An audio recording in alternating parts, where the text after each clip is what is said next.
What's the meaning of congressional?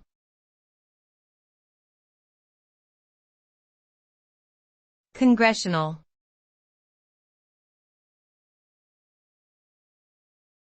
Congressional.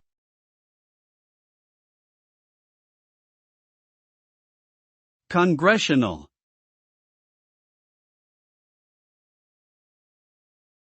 Congressional.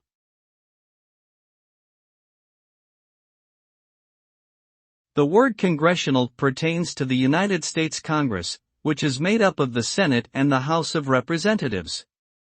It can describe anything related to this legislative body, including legislation, hearings, procedures, and members.